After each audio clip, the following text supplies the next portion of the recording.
On est en direct du Caire et ça se voit peut-être pas, mais je reviens de 2 mois de vacances complètement off. C'est pour ça d'ailleurs qu'il n'y a pas eu de vidéo pendant 1 mois sur cette chaîne, chose qui n'était encore jamais arrivée. Et aujourd'hui, je vais vous expliquer comment faire pour revenir de vacances avec autant, voire plus d'argent que quand vous étiez parti. Moi, ces 2 mois de vacances, j'étais vraiment off, j'ai vraiment fait une grosse coupure. Et pourtant, quand je suis rentré, j'ai eu la bonne surprise d'avoir plus d'argent qu'avant de partir sur mon compte bancaire. Pourtant, je me suis vraiment fait plaisir. Je suis parti à l'étranger, j'ai fait plusieurs pays et je me suis privé de rien. Alors, si je fais cette vidéo, c'est pas juste pour vous dire, voilà, moi, je suis revenu avec plus de sous, c'est pour t'expliquer à toi qui es derrière la caméra comment ça se fait et comment est-ce que tu peux, toi aussi, mettre en place des systèmes pour partir en vacances et continuer de gagner de l'argent. La première chose à comprendre, c'est que qu'est-ce que font la plupart des gens et qu'est-ce que tu fais toi aussi peut-être aujourd'hui, c'est travailler toute l'année, économiser, économiser, économiser et à la fin de l'année, tout claquer pour partir en vacances pendant 2-3 semaines et tout dépenser. Ce qui fait que quand on revient, on a vraiment gaspillé toutes les économies qu'on avait faites. Alors on ne les a pas gaspillées parce qu'on en a profité, mais on revient, on est reparti à zéro. Et si on veut partir en vacances l'année d'après ou 6 mois plus tard, il faut recommencer à économiser. Pourquoi est-ce que ça, c'est pas un truc qui me convient et c'est pas un truc qui convient aux personnes qui, comme moi, aiment beaucoup voyager? Ça me convient pas parce que ça veut dire faire des sacrifices pendant toute l'année, ça veut dire économiser toute l'année, et ça encore, c'est pas forcément un problème. Économiser, faire des sacrifices, c'est pas une mauvaise chose en soi, mais ça veut surtout dire que pendant ces vacances, on gaspille tout et quand on revient, on n'a plus rien. On n'a vraiment plus rien et on ne peut pas partir en voyage autant que je veux. Là, en ce moment, je suis en Égypte. Je ne sais absolument pas combien de temps je vais rester parce que je suis capable de faire de l'argent pendant que je suis à l'étranger. Donc moi, ce que je te propose, c'est d'expliquer comment est-ce que tu peux faire pour avoir des revenus qui sont passifs. Des revenus passifs, c'est quoi? C'est des revenus qui ne se basent pas uniquement sur le temps que tu passes à les faire pour te générer de l'argent. Un exemple tout concret, si tu vas au bureau et que tu travailles, en général, tu es payé à l'heure ou alors tu es payé au forfait, tu es payé au mois, mais tu échanges ton temps contre de l'argent. Ce que je te propose, c'est d'expliquer comment faire pour commencer à avoir des business qui ne te rémunèrent pas en fonction du temps que tu y passes.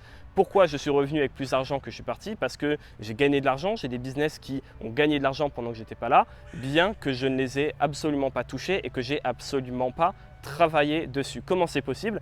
Parce que c'est des business qui sont passifs. Un exemple dans la vie de tous les jours qu'on connaît très bien, quelqu'un qui a une machine qui vend des sodas par exemple, il a un investissement à faire, il doit acheter la machine à soda, il doit acheter les sodas pour les mettre dedans, mais une fois que c'est fait, il peut rentrer chez lui, il peut aller n'importe où dans le monde à la plage, il n'a besoin de rien faire parce que la machine va faire de l'argent toute seule. Il n'a pas besoin d'échanger son temps contre de l'argent. Ça, c'est un exemple très concret que tout le monde arrive à comprendre et qui est autour de nous tous les jours. C'est pareil pour les personnes qui ont des places de parking qui mettent à louer, des apparts à louer, pour les personnes qui ont des stations de lavage de voitures, c'est exactement la même chose. Mais pour aller un peu plus loin et pour rendre ça encore plus facile, le mieux c'est de créer un business sur Internet. Alors je ne vais pas commencer à parler des grands classiques sur lancer un business sur Internet parce que c'est ce dont je parle sur ma chaîne et j'ai déjà vachement fait le tour.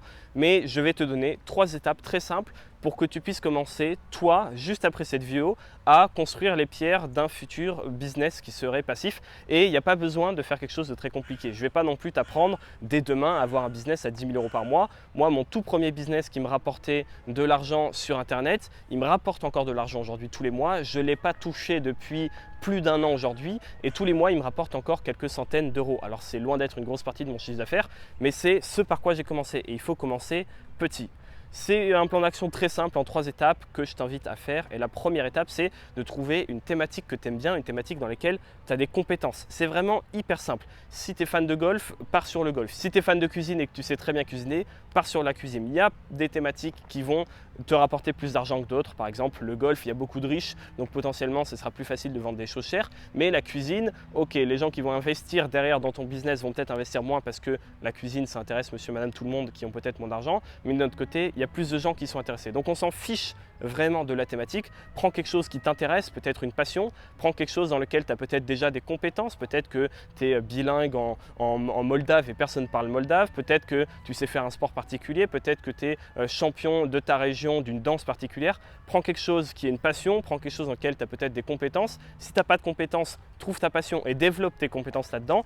Et ça, c'est la première étape. Trouver un sujet qui te passionne dans lequel tu as des compétences. La deuxième étape, comme je disais, c'est de commencer à créer du contenu sur Internet internet autour de cette thématique. Ça peut être tout et n'importe quoi. Tu choisis ton sujet et tu en parles. Tu fais des tutos pour aider les gens à développer leurs compétences dans cette thématique. Tu fais des vidéos qui expliquent l'actualité autour de cette thématique. Tu fais des interviews avec les personnes qui sont un petit peu connues dans cette thématique. Tu crées du contenu autour de cette thématique. Encore une fois, je ne vais pas rentrer trop dans les détails. Tu trouveras plein de vidéos qui vont dans les détails de chaque étape sur ma chaîne. Mais ce qu'il faut que tu retiennes, c'est que tu crées du contenu sur une thématique pour développer une audience autour de cette thématique. Pourquoi ça? Parce que tu veux avoir sur internet des gens qui te suivent et qui te suivent pour ce que tu dis, pour le contenu que tu crées autour de cette thématique. Tu peux faire ça sur TikTok, tu peux faire ça sur Instagram, sur YouTube, sur une page Facebook, tu peux faire ça sur un blog, tu peux faire ça sur ce que tu veux du moment que tu es dans l'optique de développer une audience autour de cette thématique. Ça, c'est la deuxième étape. Et la troisième étape, ça va tout simplement être de monétiser ça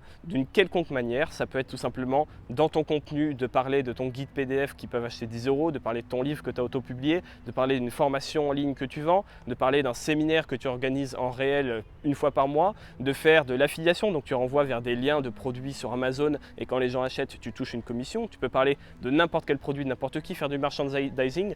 Tu peux faire ce que tu veux, mais ce qu'il faut retenir, c'est que dans le contenu que tu crées, il faut que tu renvoies vers quelque chose qui va te ramener de l'argent. Ce qui fait que quand tu vas poster une vidéo YouTube, je vais te prendre mon exemple. Sur cette chaîne, j'ai plus d'une centaine de vidéos, 130, 150 vidéos, je ne sais pas très bien. Dans la plupart de ces vidéos, je parle de mon programme d'accompagnement, de mes formations, que tu trouveras dans la description d'ailleurs, qui sont là pour aider les gens qui veulent lancer un business, qui veulent développer leur activité sur YouTube, sur Instagram, sur n'importe quoi. Ces personnes-là qui veulent se former, qui veulent développer leurs compétences et passer à l'action, je les renvoie vers mes formations. Ce qui fait que même si je ne poste pas de vidéos pendant un mois, j'ai une centaine de vidéos qui tournent comme une usine, qui fait des vues, qui fait même des milliers de vues par jour en automatique, même quand je ne poste plus. Et toutes ces personnes, ces milliers de personnes qui regardent tous les jours mes vidéos, ils entendent mon message d'aller voir mes formations et il y en a une partie qui achète. Donc le but, c'est trouver une thématique, développer tes compétences là-dedans, créer du contenu autour de ça pour qu'il y ait des personnes qui t'écoutent et qui te suivent et qui consomment ce contenu. Et dans ce contenu, tu orientes vers quelque chose de payant. Il n'y aura qu'une toute petite partie des gens qui consomment ton contenu qui vont au final te rapporter de l'argent. Mais cette petite partie, ça va te créer une clientèle. Et même si au début, c'est 100, 200, 300 € par mois, c'est pas grave. Il faut commencer petit. Je ne vais pas dire qu'il faut viser les 10 000 € par mois dès le début. Il faut viser ton premier euro, puis tes premiers 100 €, puis tes premiers 1000 € par mois. Mais c'est les marches à suivre. Donc voilà, c'est vraiment les 3 étapes que je t'invite à suivre. Tu as des tonnes de vidéos YouTube sur ma chaîne qui vont t'aider à aller plus loin. Donc je t'invite à scroller un petit peu et cliquer sur celles qui t'intéressent. Et sur ce, moi je te dis à la prochaine.